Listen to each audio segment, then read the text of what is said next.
Yes, sure.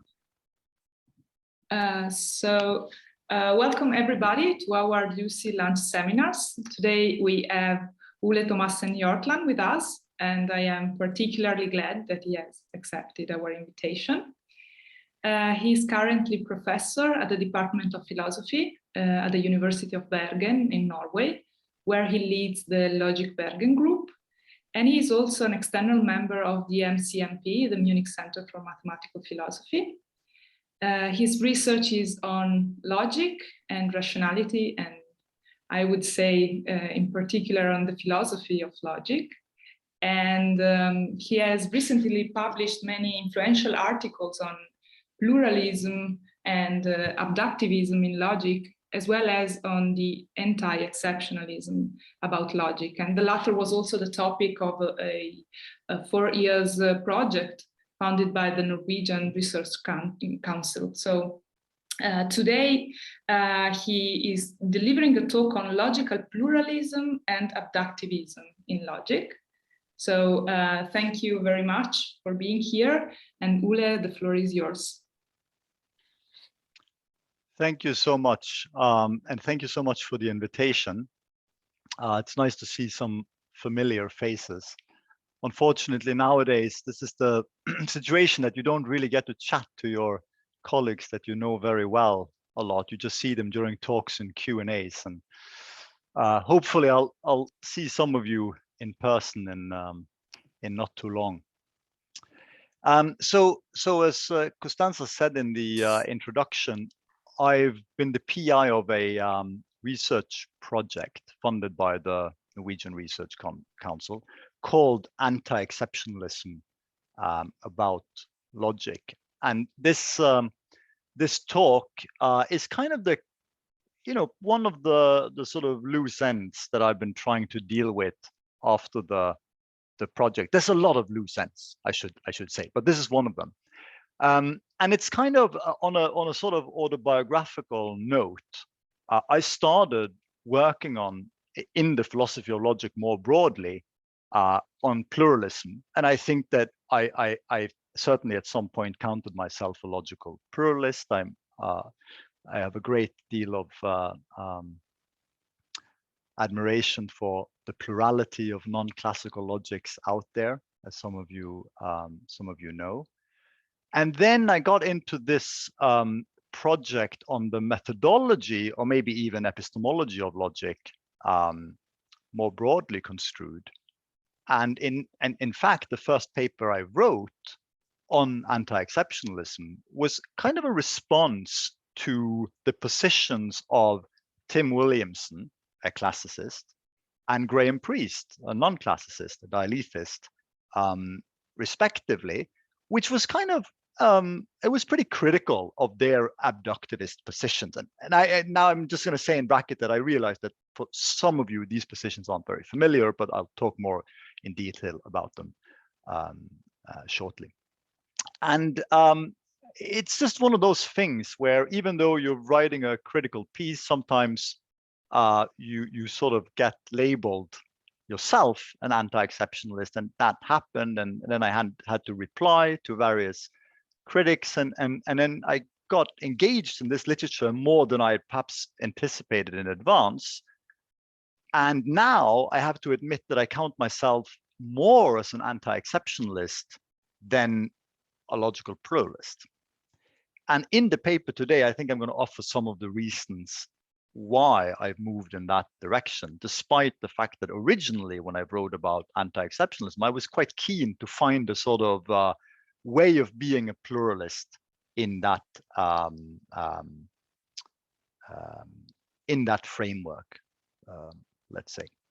Now, I think that there are some pretty important tensions between these projects that I'm trying to tease out by looking at the various ways in which you can be a pluralist, in which one of them actually work well with anti-exceptionalism, especially in the type of anti-exceptionalism that I champion myself, and in work that I've done with my co-author Ben Martin in recent years. So here's a little outline. Now, since it's a fairly short talk, so I'm not sure I'll be able to get through all of the sections here, but I'll focus on the introduction of the overall pictures, and I'll try to offer some of the arguments about the specific position, pluralistic positions that I have in mind towards the end. And if I have a time, I'll stop and talk a bit about my own anti-exceptionalist position in between, but we'll see how I'm doing on time. Okay, so anti-exceptionalism and abductivism. And I know that some of you have attended talks before where I've talked about this, and for others, these are just labels that are pretty new. And I should say that anti-exceptionalism is not my label. It's a label used by Tim Williamson in the 27 book, The Philosophy of Philosophy, where he talks about anti-exceptionalism more generally as a position on the methodology of logic. And very broadly speaking, the idea there is that there are all of these proposals for the epistemology of philosophy that ties philosophical insight to kind of unique or special forms of knowledge or special forms of justification, and perhaps epistemological analyticity in particular is the one that he's skeptical about. And he offers a number of arguments against these positions, and then he proposes a positive picture where the methodology, the way that he puts it, of philosophy is closer to the sciences. And closer here is not much more than a metaphor. And I think it's also important to say that we're not talking about physics in particular, right? In the sense that the naturalist and the Quinian talked about this affinity and the continuum between philosophy and science some decades earlier, but a conception of the sciences that includes economics and psychology and mathematics as well, and a broader range of disciplines. But then, so in the early work that I wrote, I sort of drew a picture of this anti-exceptionalist position as a kind of position of continuity. It stressed the continuity between the sciences and philosophy and logic in particular. But then I think that this talk of continuity is difficult for many reasons, right? First of all, as I said, it's really not more than a metaphor, and people think about Quine's web of belief and things like that. And the other thing is that it's not like the scientific methodology is particularly unified either, right? I mean, there's a lot of proliferation these days in the discussion about methodology and the sciences, especially when you speak of the sciences quite broadly. So all of that points to, the fact that maybe anti-exceptionalism, it wasn't a good idea to characterize it that way, even though I did, and people definitely still do. So in a recent paper that I've written together with Ben Martin, it's published in Synthèse in a special issue, we try to give a more sort of list of concrete positions that we think of as anti-exceptionalist position in terms of rejecting a number of quote unquote traditional properties of logic. I've stated some of them here. Logic is self-evident, logic is foundational, logic is wholly a priori, logic is epistemologically analytic. And in the paper, we discuss a number of other ones. So logic is normative, logic is formal, etc., etc. And so if you look at the people who now self-label as anti-exceptionalist, what they have in common is the rejection of some subset of these properties, but they don't all reject the same ones, right? So for instance, I think it's fair to say that most of the anti-exceptionalists do reject that logical justification, or rather the source of logical evidence, is wholly a priori, in the sense that it's exclusively knowledge that we gain from a priori sourced evidence. But some of them do accept a priori evidence. So the picture is a little bit more complicated than it was, when we wrote about this in the beginning. So to mention an example, Gillian Russell, who is one anti-exceptionalist author who's had quite a bit of influence on the discussion of justification and logic, is a person like this who thinks that, no, it's fine with a priori sources of evidence when you support a logical theory, but that there is also a posteriori evidence. Now, of course, this is just a negative thesis. right? So it's just about rejection of these special properties, and it's a dialogue with both some significant historical exceptionalists, maybe Frege. I mean, there's a live debate about whether or not he should count as an exceptionalist, but I think that the official Fregean story about self-evidence is very much an exceptionalist story. Michael Dummett's inferentialist epistemology of logic is a exceptionalist position, and so on and so forth. But then, of course, there is the flip side, which is that there has to be a positive story, right? So what's the positive epistemology of logic once you reject these special properties? So for instance, if you think that the idea that rational intuition or epistemological analyticity, so something like the possession of logical concepts, is sufficient to put you in the position to gain logical knowledge, how do we gain logical knowledge?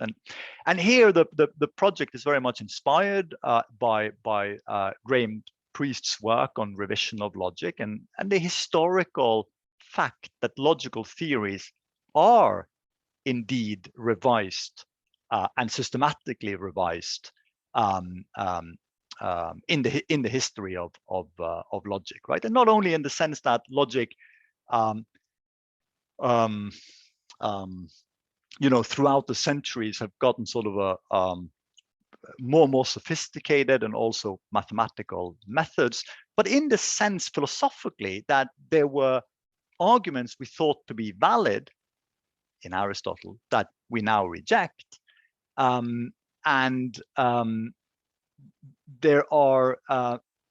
is a different conception of what the nature of validity is, not only the extension of validity today than we had going back to say the beginning of the 20th century. So in this sense, I think it's completely uncontroversial that logic and we as logicians, we provide theories, and just as in many other sciences, we support these theories with evidence.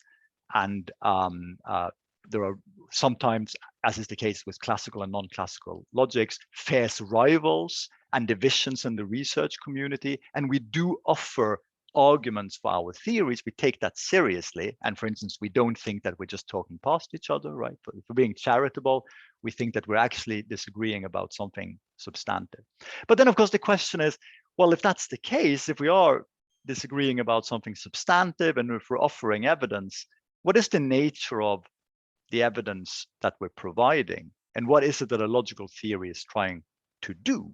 I mean, is it something like a theory in chemistry or theory in economics, or what is the nature of the project? And that's a very tricky question, because the metaphysics, not only the epistemology of the logicians involved in these projects, differ a great deal, right? I mean, on the one spectrum, there are philosophers who think that logical theories are literally theories about substantive properties of the world. There's conjunction in the world, and the logical theory is trying to represent that fundamental structure. And then, of course, there are metalinguistic philosophers of logic who think that the logical theories are really about language, right? Some of them think that it's very descriptive. Other people think that it's more normative theory of language. But the metaphysics tend to vary a great deal. And so part of the mindset that we've been trying to work with is that you should try to look a little bit at what's the evidence that philosophers, when disagreeing about the extension and nature of validity in particular, are actually using? What's the evidence that we're actually citing? And then try to work from there and then say something about the methodology, right? So that's not a very normative approach. It's not saying a lot about how we ought to support our theories, but rather about how the theories are actually supported. And I think it's fair to say that in the contemporary literature on anti-exceptionalist methodology, by far the most popular approach is that the theories are supported by something like abductive arguments, or inference to the best explanation. Of course, there are some differences here, but we'll put that aside for now. That's the view that Williamson has championed in recent papers, and Graham Priest as well, and a number of other authors. And now, in the span of a couple of years, there's a ton of papers discussing various selection criteria that may or may not be at play when we select one theory over the other, right? So if people are arguing about valid arguments and vague language, we're measuring our theories after all sorts of selection criteria, right? Could be fit with the data. What the data is will vary, of course. Explanatory power relative to the data, predictive power, deductive strength, which is, of course, for formal logicians, a very important argument in favor of classical logic in some settings, although I think that's contentious. Expressive power, simplicity, unifying power, non-ad hocness. And now, to be fair, this list is just a laundry list, right? And in fact, it is a list compiled by looking at what the various people invested in debate have proposed. And it's not very different from the list that has been discussed in the philosophy of science some decades previously. And I should say also that, as a warning, that of course logical abductivism as a kind of unifying theory, as I think, I'm not a philosopher of science, but this is the impression that I got, gone very much out of favor in philosophy of science, right? So it's already a kind of problematic idea to lift this way of thinking methodology from the sciences in general over to logic. And if I'm being completely honest, I mean, of course, that's a result, presumably, partly it's a result of the fact that many of the people invested in these debates, classical logic versus non-classical logics, are not philosophers of science. So this has been a starting point, but hopefully it won't be the end point. Okay, so I have tons of things to say about the details of this, and we can return to a little bit of that later on. But I want to say something about logical pluralism, which is the other side of the picture here. So then, in parallel to these discussions about the epistemology of logic, there is this very interesting debate about whether or not logic in its nature is the kind of area where there is one correct logic, or in brackets, and I'll get to that in a bit, one correct theory. And here it's interesting to note that two of the main philosophers involved in anti-exceptionalism, Williamson and Priest, are both logical monists, right? They both defend a monist picture, Williamson a classical picture, also Quine, of course, and Graham Priest advocates for a non-classical monism for a particular paraconsistent logic. I mean, which logic that's been, I believe, has changed a little bit over the years, but essentially there is one correct logic. But then there is a plethora of different pluralist theses in the discussion as well. And very briefly, the idea that the pluralist is offering is that there is more than one correct logic. And if you take that seriously, the hope is that you'll be able to reconcile the reasons you have for thinking classical logic is a quote unquote correct logic, and the reasons you have for thinking that supervaluational logic or constructive logic or whatever it is a correct logic. That's the dream, right? But obviously that's controversial. And here's a number of various proposals that come in at different stages in this debate. The most influential one, I think by far, is J.C. Beale and Greg Restall's book on pluralism from 2000, or at least 2006, maybe the early 2000s. And they proposed this idea that there is a generalized consequence relation, a schema for consequence relations that can be instantiated by different classes of models. And the instantiations are all acceptable or permissible consequence relations, and they have to satisfy a couple of desiderata in order to sort of earn the honorific logical consequence, but there's several of them, certainly classical logic, certainly relevant logic and intuitionistic logic, and maybe others as well. So here there's a sort of ongoing debate about what this the schema can capture and can't capture.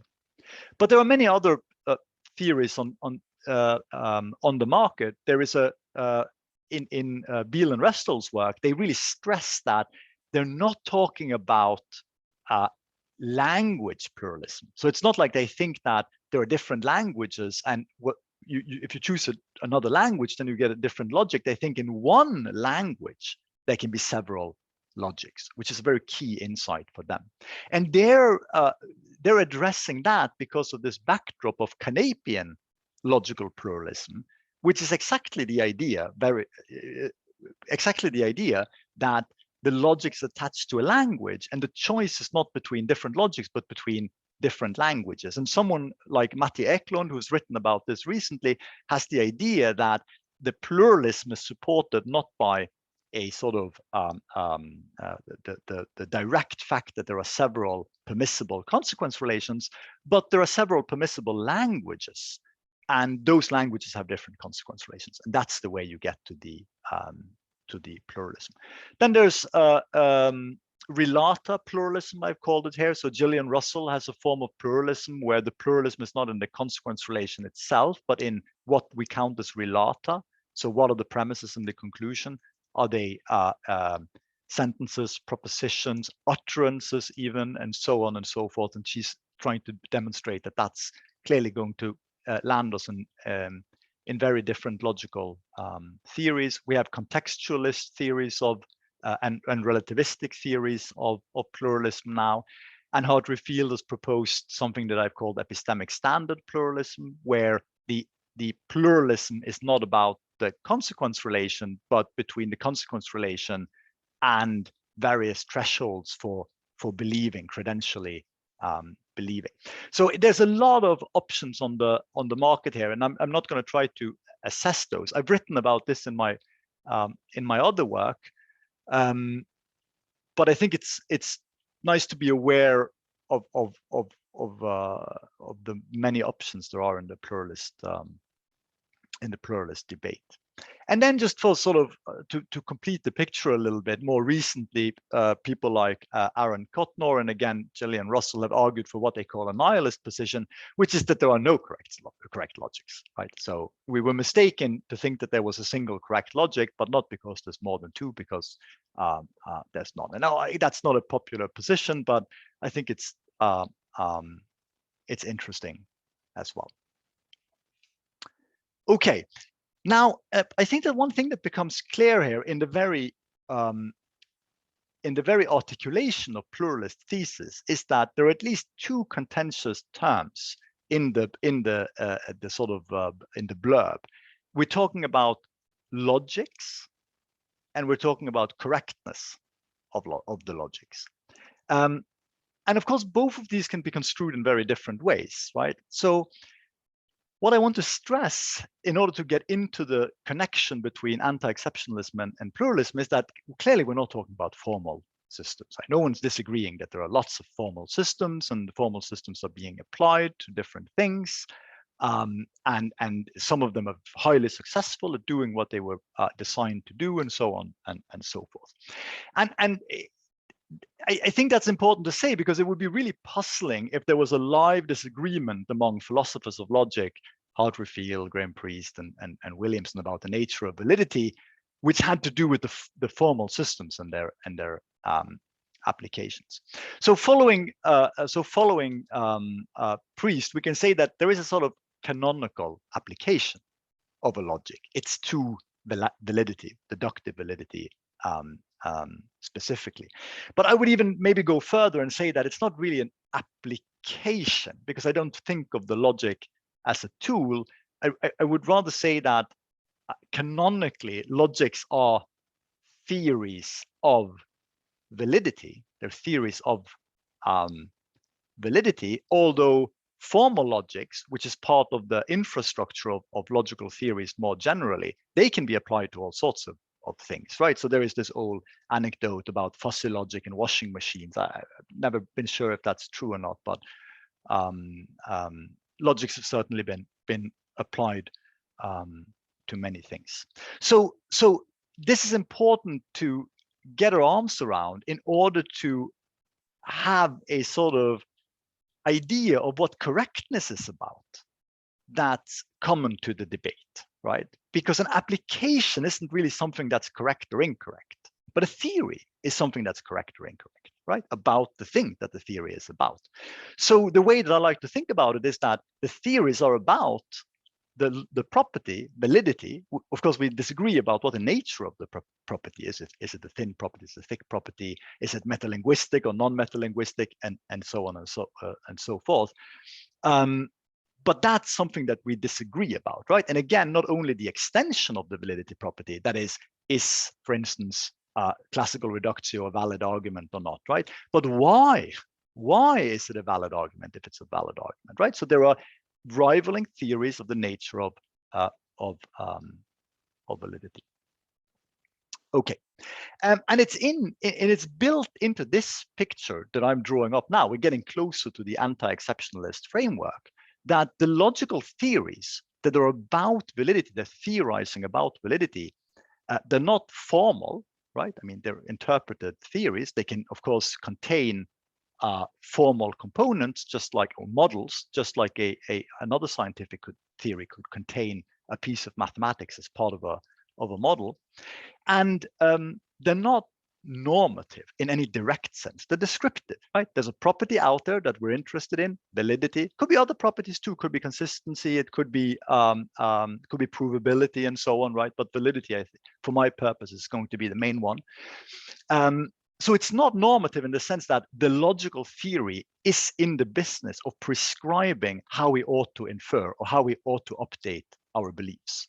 Of course, you might think downstream, indirectly, once you settle on a validity property, a property of arguments, that should tell you something about how we ought to believe, right? So for instance, if you think that validity is truth preservational, and you think that beliefs aim at truth, which is, controversial, but not an unusual assumption to make in the epistemology, then there is a connection between how we ought to believe and logical consequence, but that would be downstream for the anti-exceptionalist in this sense. So now we're getting into a picture where there is a kind of connection between logical pluralism and anti-exceptionalism, right? Because if it's merely about, say, an application to something, or if it's merely about choosing different languages for different purposes, it seems like logical pluralism, that debate, is about something else than what the anti-exceptionalism is targeting, namely what is the epistemology and methodology of theory choice in logic for the logical properties, validity, and so on. Now, I'm going to bracket now a little piece here about prediction and explanation in logic. But just to give you the sort of bullet point version, Ben Martin, that I spoke about before, my co-author, and I, we have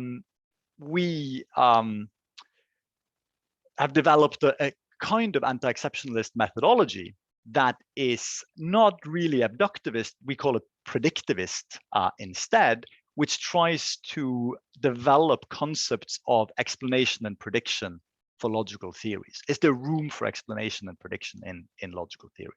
Now, I'm not going to talk about that in detail. I'm happy to answer questions about that in the Q&A, and there is a published paper in the Journal of Philosophical Logic about this topic. But I think I should spend the remaining minutes on the connection between pluralism and anti-exceptionalism. So let me just run to that part. So when I wrote one of my earlier papers on pluralism directly, I was exploring the Beal and Restel framework for logical pluralism, I try to formulate this insight that I'll be relying on again today. It's a distinction between what I call inter-theoretic pluralism and intra-theoretic pluralism. Because if we now agree that we're talking about the correctness of theories when we're talking about logical pluralism, then the idea that there can be more than one consequence relation or more than one property of validity can either be something that is internal to the theory in the sense that you're supporting a theory of logic that says that there's validity 1 and validity 2, and maybe bridge principles between the two of them, right? So this is what I call intra-theoretic pluralism. The correct theory of validity has a plurality of irreducible validity properties, right? So you think that in order to give a correct theory of validity, you need both. And I'm not a historian of science, so I can't give you a good example, but I imagine it being sort of analogous to something that could happen in the empirical sciences, where you're trying to explore some phenomenon and you're interested in the underlying property that gives rise to the phenomenon. And you start out by thinking there is one object or property there, and then your best theory after a while ends up saying, actually, it's not one property, it's two properties that are interacting in a certain way. And there is no reason why that couldn't happen, and that could be a theory that for let's say abductive reasons outcompetes the other theories. But then a sort of more radical picture in a way is to say that no, it's not that the theory says there are two consequence relations. It's that there is more than one correct theory of logic. So the problem is more radical, right? It's that whatever theory choice you're trying to apply as the epistemology of logic, it's just that it can't really uniquely determine a single theory.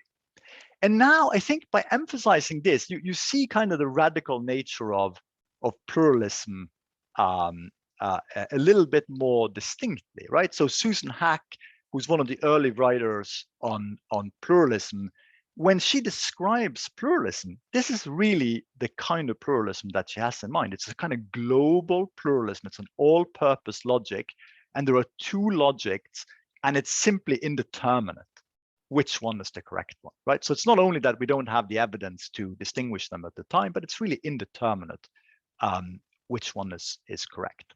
And now I'm not going to say that picture is wrong, but I think that once you appreciate that, it becomes clear that, well, now that's going to come with some commitments about what the metaphysics of logic looks like, if that's really what you think, that it's not only underdetermined, but sort of indeterminate, which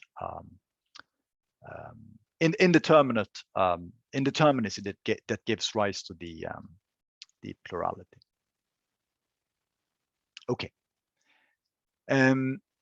So of course you could back off a little bit and say, no, I don't think that it's indeterminate. I simply think that it's underdetermined, and that's a position that Graham Priest entertained briefly in his book Doubt Truth to be a Liar in 2006, and that I wrote a little bit about in my original paper as well.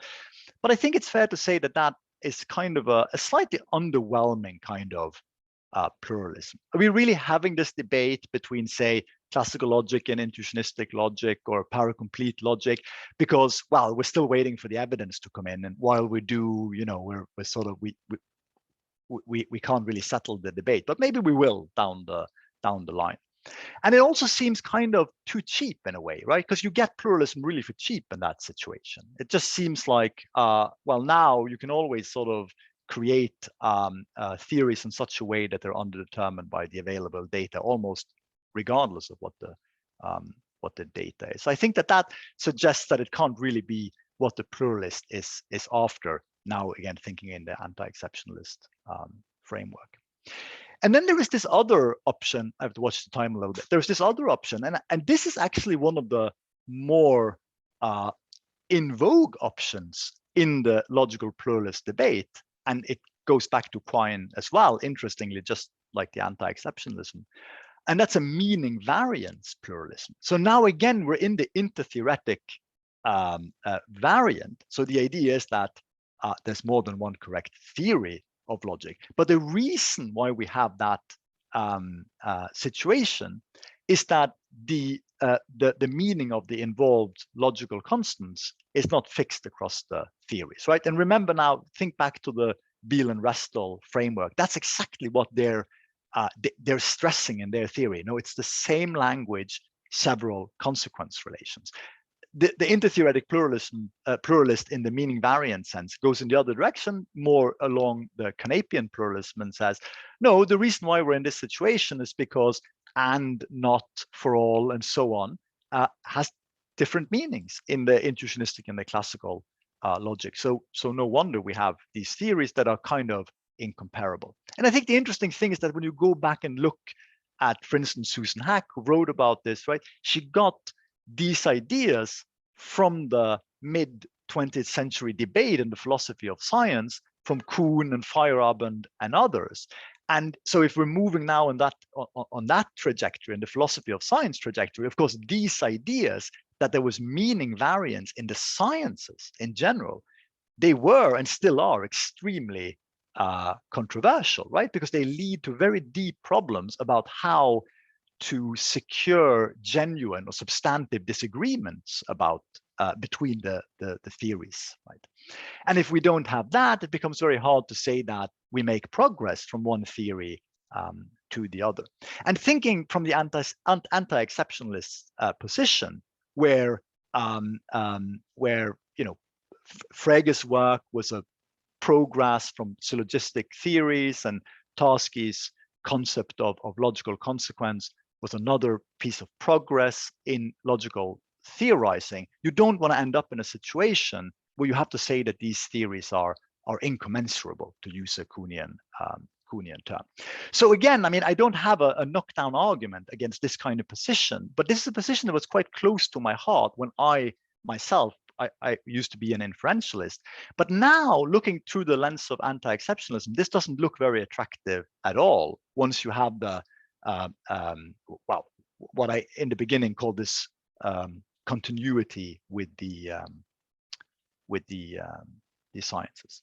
Of course, there could be other options. So one option that's sort of inspired by more recent work in the philosophy of science is that we have some kind of taxonomic pluralism, right? So maybe there is no fundamental and uniquely correct classification of logical properties, right? So it's just that there are just different options of how to classify logical properties that are really out there, and they're irreducible. So there won't really be an answer to which theory is correct. And this is not something that I'm an expert on, but my impression is that in biology, for instance, they've gone through this kind of debate in terms of the various classifications that are available.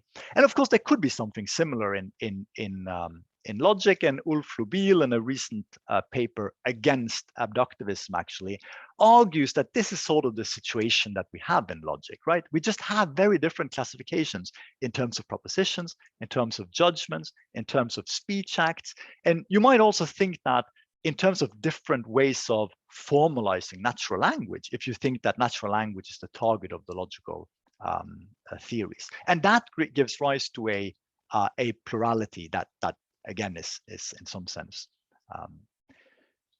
irreducible. So that leads us to intratheoretic pluralism. And I really think that this is the end of my argument, is to say that the intertheoretic pluralisms, which I kind of think that's where the radical proposals are for the pluralists, they don't look very attractive for the anti-exceptionalists. So then the question is, well, where can you get with intra-theoretic pluralism? So what I said before is that this is the idea that a correct theory of validity has a plurality of irreducible validity properties. So now we're not in the business any longer of having to say that our mechanisms of theory choice, whatever they turn out to be, can't really uniquely determine a particular logical theory, right? It is that the logical theory that we think is the one that is best supported just says that there is more than one consequence relation for whatever reason, right? It could be that, well, look, mathematics and mathematical provability is supported by one type of relation, and that's a different relation for the one that supports, say, argument containing vague vague expressions, or the one supporting talk about truth or properties or other sort of paradox-prone discourse. And that's certainly something that's been suggested by the pluralists precisely to sort of get the best out of both worlds, both the work that classical logic does in mathematics, but also the best work that the non-classical logics can do for, say, the semantic paradoxes. So this, I think, is a little bit closer to the anti-exceptionalist framework, but there's a lot of problems with this proposal as well, because it just turns out that, well, if you have two different consequence relations in one theory, and you want to say something about how they're connected, you get yourself into a lot of trouble very, very easily, right?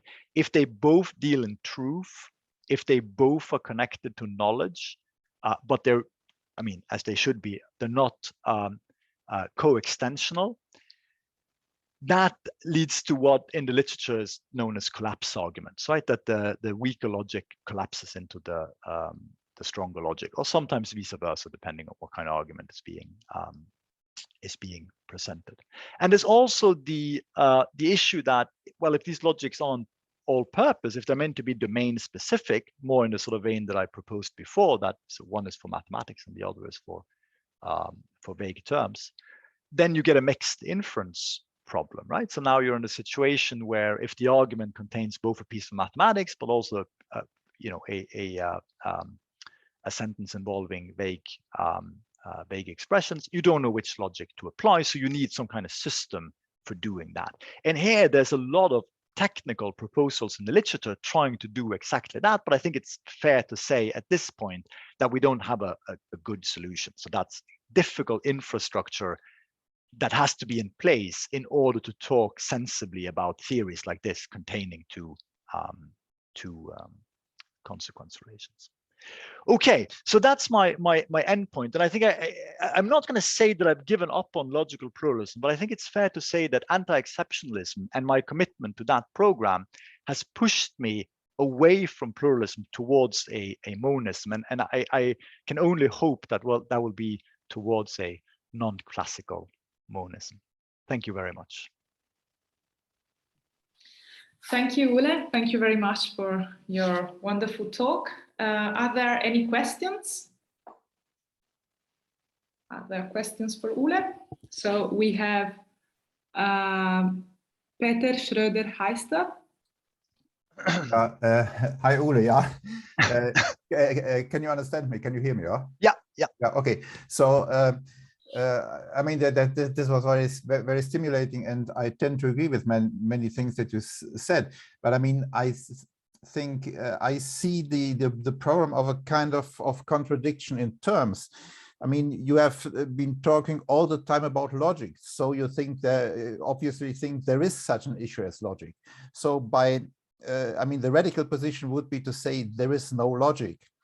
But I mean, once you talk about logic and once you try to define logic, then you talk about logical constants and you talk about all sorts of possible definitions and perhaps of domain independence or whatever. And then immediately you enter the realm of exceptionalism, because I mean, normally the definitions, all the definitions of logic, they define logic as the issue that is in a certain sense exceptional. So I mean, if you take it serious, the idea of anti-exceptionalism, that essentially means there is no logic. I mean, of course, we can argue that there is no logic, and that these issues that normally apply to logic apply to other things as well. So, but I mean,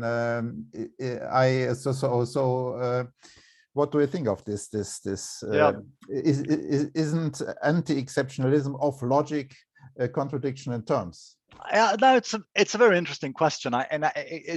Thank you for that, because it allows me to talk about one of the distinctions that Ben, so my co-author, and I were trying to make in our recent paper.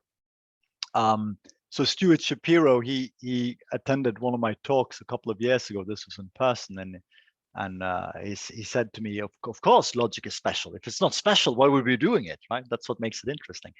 So of course I sympathize with this, right? But I think the key point here is that there is a distinction between an epistemological and a metaphysical kind of anti-exceptionalism, right? So I don't think anyone would say logic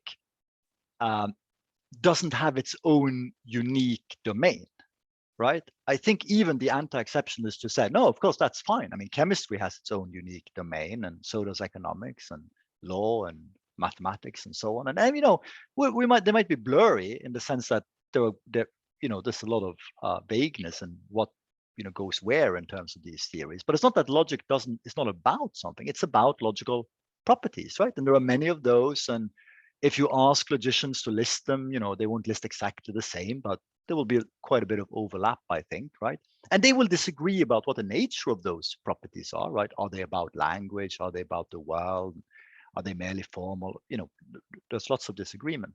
But I think where the anti-exceptionalist primarily comes in is at the point of justification, right? So if we're actually disagreeing about which theory is the correct one of certain logical properties, so say validity, for instance, right? Then, and that's something we do.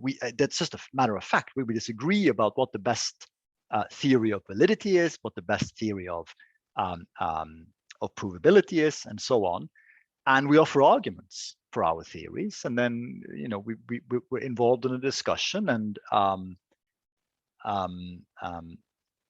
the question is there a systematic methodology there that we can try to describe on the basis of how we behave and the evidence that we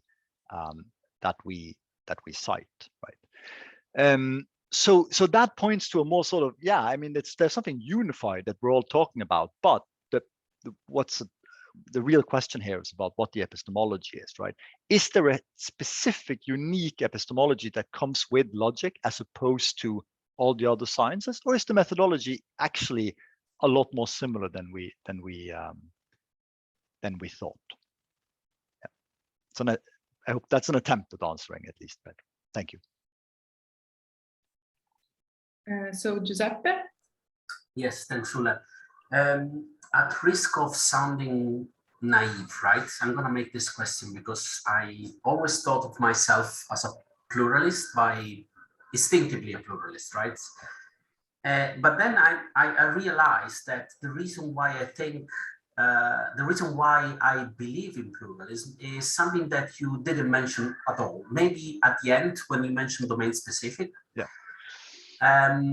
So I would say that many logicians, maybe most of them outside of philosophy departments, I should add, define their logic on the basis of as a useful tool to do something. And when that something is defined, that something triggers a number of choices that will tell you, well, maybe here I will need a multi-conclusion consequence relation, and maybe maybe there is an undeterminist semantics under there. Maybe if I choose this and that subset of this and that, then that will work better, and so forth and so on, right? So what I'm trying to say is that very often, for many logicians, the choice is dictated by the applications rather than from the purely theoretical point of view. So I was wondering, how do you, it seems to me, but maybe I'm wrong, it seems to me that you almost dismiss that because on your initial standpoint is that of defining logic as a theory independently from the application. But what if we actually work on the basis of application? Many logicians do that. It's an open question. It's not really a question. It's just trying to triggering your view on that because I'm interested. Thanks.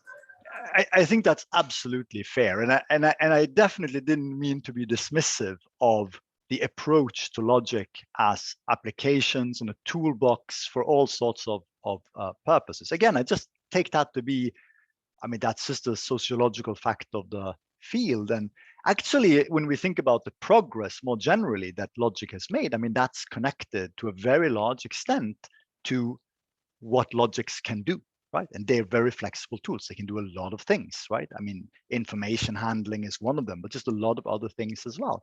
And they're integrated seamlessly with mathematics more generally in many domains, right? And in those domains, logic isn't perhaps specifically about validity or what I call logical properties, right?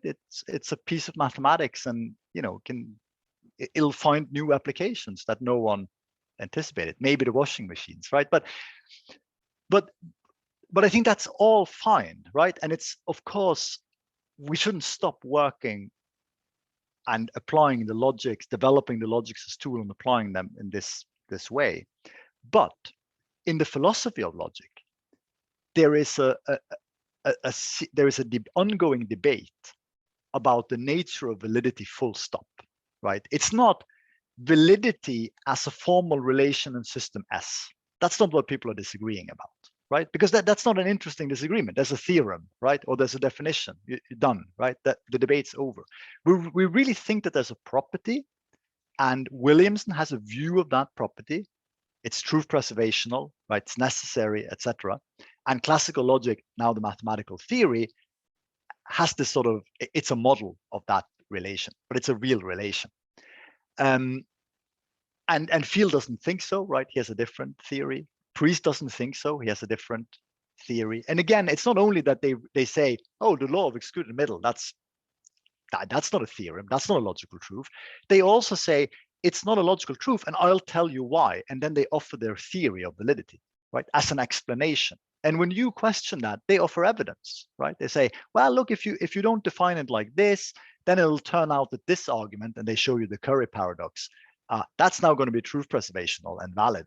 That's got to be bad, right? So we have to stop that. So that's the discourse that the anti-exceptionalist is trying to give a framework for. And that is meant to be completely welcoming to all of the other excellent work that logicians and the logical systems do, right? But the problem, on the other hand, is that if you give up on this final part, this philosophical part, and you just say, it's just applications of pieces of mathematics, then you're kind of forced to say that, well, we thought that we were disagreeing about something substantive when we're disagreeing about the nature of validity, but that's really, that's a sort of philosopher's dream, right? Maybe that's the answer, right? I can't rule that out, but I think that you have to have a pretty good argument for sort of ruling out the whole business, right? And so when I talk, and again, so when I talk about the pluralist, the reason why I was trying to bring these two things together is precisely because what you're saying is that, well, it's quite comfortable to be a pluralist if you have the application perspective on logics, right? Because if all I have to say is that there are many logics systems and they have different applications, they're good at different things, then that seems impossible to disagree with, right? But that can't be the answer to the question of correctness, right? And I think that the very fact that logic sits somewhere in between application and theory in many debates makes the sort of the talk of correctness problematic, right? And the anti-exceptionalist, in order to fix this, has to say, well, look, pluralism and monism, that's got to be positions on the theoretical side of things, right? And I think that that's the exercise that I'm trying to do. And then, lo and behold, when we push things in that direction, pluralism becomes more radical, so enticing in a way, but also, I think, less likely.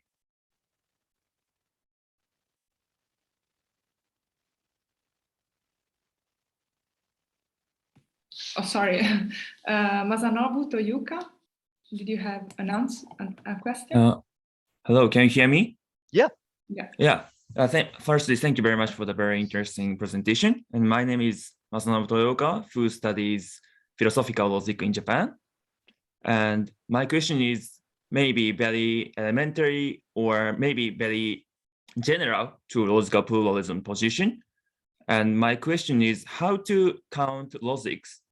So what I'm thinking is classical in intuitionistic logic, you can simulate the validity relation or consequent relation of classical logic via using double negation translation or something. So intuitionistic logic is, in some sense, the combined system of two logics, I think. So what do you think about the problem of counting the logics? Yeah, I think that's a good question. And I of course, there's a lot of various formal definitions of a logic, right, in the system sense. And there's been a long-standing and very interesting discussion of identity between two logics, right? So for instance, if you're looking at proof systems, when are two proof systems essentially the same, even though they have specifically different rules, for example, right? And here there are various proposals and counterexamples and attempts at getting things right. And I think that's a very interesting discussion. But given that I'm stressing that a logical theory is not a formal system, I think it's the question is, it's a little bit misleading to get into that, right? So for instance, I don't think that there is a continuum of logical theories between classical logic and intuitionistic logic, right? Yeah, there's a continuum of logics, right? I mean, consequence relations. But those are not theories, right? The theories are the units that we are supporting and sort of evidencing and disagreeing about when we're engaging in the philosophy of logic, right? So for simplicity, I'll say, oh, there's a paracomplete theory and there's a classical theory of logic, and the theorists disagree about the nature of validity. But of course, there's a complication here, which is that classical logic in the system sense doesn't correspond to a single theory, right?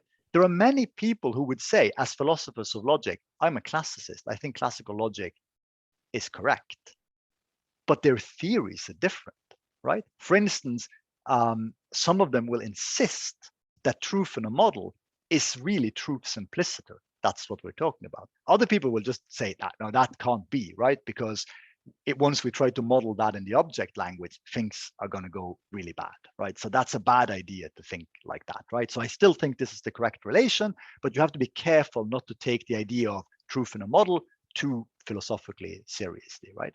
And people have completely different ideas as well about what the normative upshots of these theories are, right? So what does classical logic, if you think classical logic is correct, tell you about how we ought to believe? Very different answers. So I think that my answer to your question about counting is that you're really counting something that is way more complex, right? So if you ask me what is a logical law, I would say that a logical law, so a sort of philosophical statement like all propositions are either true or false and not both.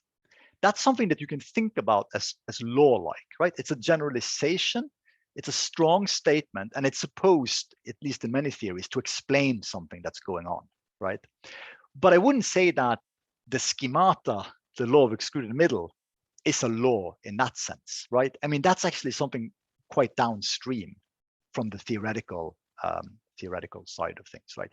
So it's teasing these two things apart, what we're disagreeing about when we have our philosopher of logic hats on, and what we're trading in when we're doing the formal work, right? Be it for philosophical purposes or for some other application.